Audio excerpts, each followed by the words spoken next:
It does it, DC Customs, and here we have it. The GTR finally finished.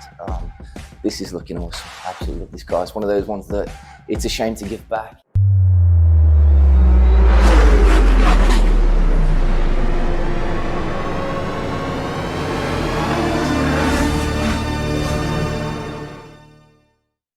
This had a full strip down, doors off, bumpers off, wings off, bonnet off, everything, glass out, full repaint. All the body kit has been fitted, smoothed in, and I'll go through those in a second and show some of the problems that we've encountered along the way and where all the work has gone into this. It's not just a case of sticking the paint on and making it look shiny.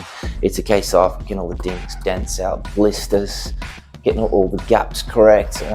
This is one of the major things that you fight when fitting the body kit. I haven't seen a body kit yet, no matter what you pay, that just fits out the box with perfect gaps and perfect fitment. When you're fitting one panel to the next, you're fitting an aftermarket panel, whether it's carbon fibre, fiberglass, whatever you're fitting it up to a standard body panel, and you've got to get them to fit perfect with perfect gaps, and that's where all the time comes in. And that's where a lot of the time has gone into this one. I know, I'm going to go through that now. All right, so one of the main problems with this car, and the main reason it came to us, was that the body kit just didn't fit very well. Plus it was 3 shades of orange as well, because it just obviously had work done in the past. So one of the main areas that really again stood out were the front wings. There was no gap in certain areas between the headlight and the wing. It was removing paint. The bumper to the wing didn't fit very well. The wing to the bonnet didn't fit very well. The gaps were not even all the way up, so they're moving in and out slightly. We're talking about 0.5 millimeter here. It's not a lot, but when you look down a car and you can see those gaps aren't perfect, it stands out like a sore thumb, especially when you've got fresh paint on. Everything looks nice and shiny. It just really stands out to people that know what they're looking for. So all these panels have been moved around just that little bit to get everything fitting as perfect as we can get them. Headlight moved slightly. Again, we're talking about 0.5 millimeter here. It's tight tolerances. Then in areas you've got too much of a gap, being a fiberglass wing, we could add filler to these small edges here. So in areas we've added, in other areas we've taken away, just to get those gaps fitting perfectly. In areas like this one, we've got the standard front bumper meeting the front wing. We would then fill over from one to the other, block that out, get those surfaced absolutely perfect. So one panel fits seamlessly to the next.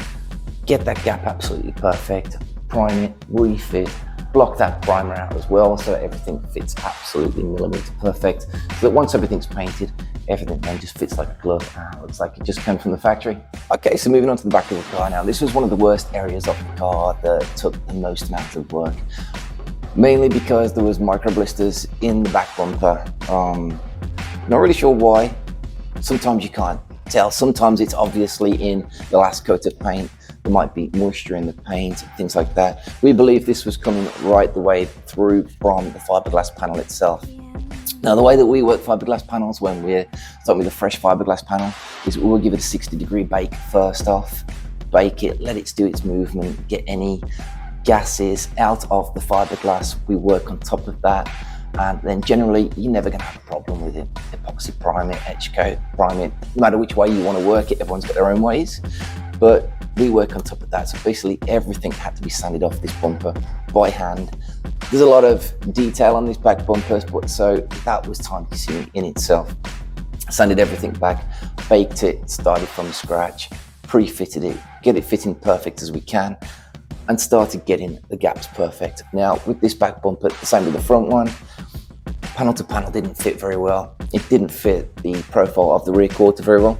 So we skimmed from the rear quarter to the bumper, pretending, if you like, that is one panel. Forget the body line, forget that it's 2 panels, skim it with filler, block that over, then you're going to get perfect panel to panel placement and get it surfaced. Then we create that gap, we take the panel back off, sand that back, and so we've got that perfect gap all the way around. It's parallel, nothing's touching, the gap isn't bigger in one area than the next, and when you fit it, it just fits perfectly. just like it should have done from the factory.